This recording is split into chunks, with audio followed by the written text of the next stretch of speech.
الحمدللہ رب العالمین، الصلاۃ والسلام علی سیدنا المرسلین وعلی آلہ اصحابہ اجمعین، اما بعد۔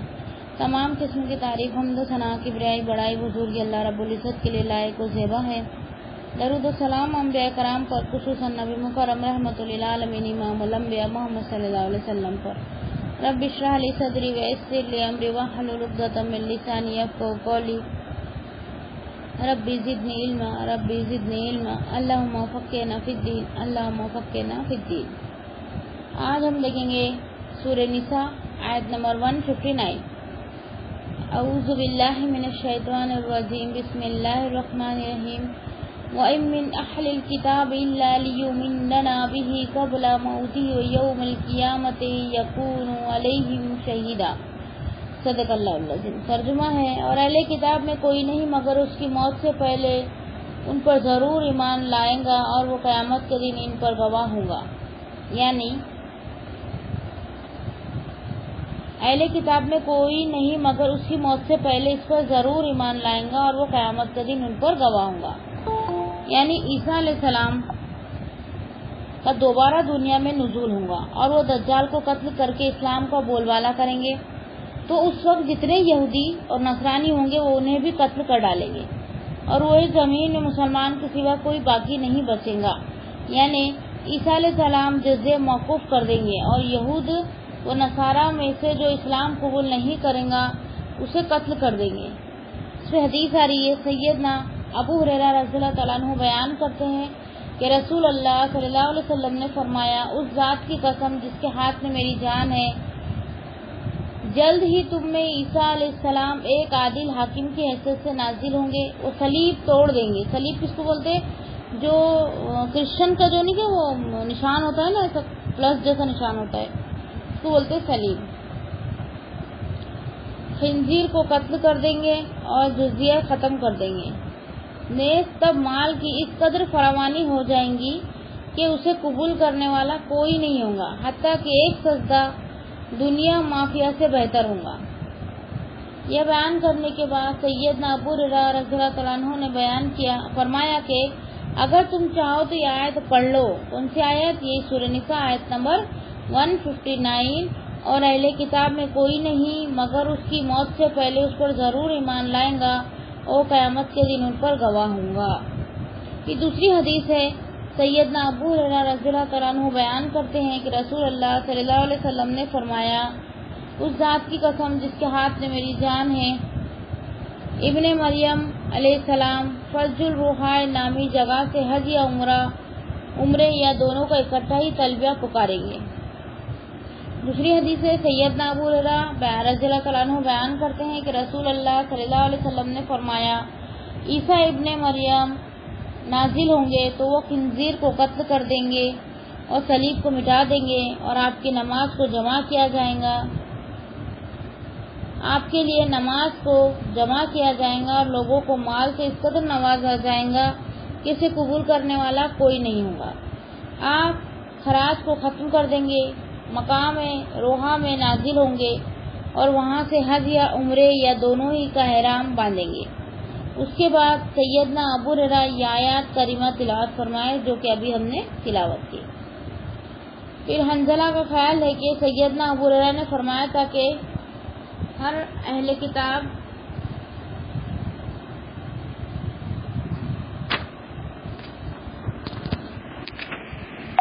عیسیٰ علیہ السلام کی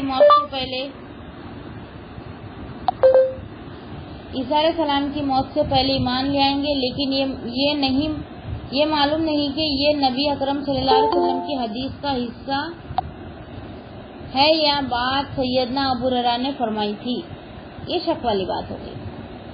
لیکن عیسیٰ علیہ السلام آئیں گے اور تمام جو نصارہ یہودی جو رہیں گے وہ باطل قرار پائیں گے، کیونکہ انہوں نے عیسیٰ علیہ السلام کو اللہ کا نعوذ باللہ بیٹا قرار پائے، اور عیسیٰ علیہ السلام آ کے گواہی دیں گے کہ اللہ کے نبی اور بندے کے علاوہ کچھ بھی نہیں تھے، اور جتنے بھی عیسائی جتنے بھی یہودی سب کو قتل کر دیں گے سوائے ان کے جو مسلمان ہو گئے۔ ٹھیک ہے، اور ایک حدیث آ رہی، اس میں حدیثیں بہت ساری ہے، میں آپ کے سامنے پوری رکھ دیتی ہوں تاکہ بات اچھے سے سمجھ میں آ جائے۔ سیدنا ابو ہریرہ رضی اللہ تعالیٰ عنہ بیان کرتے ہیں کہ رسول اللہ صلی اللہ علیہ وسلم نے فرمایا،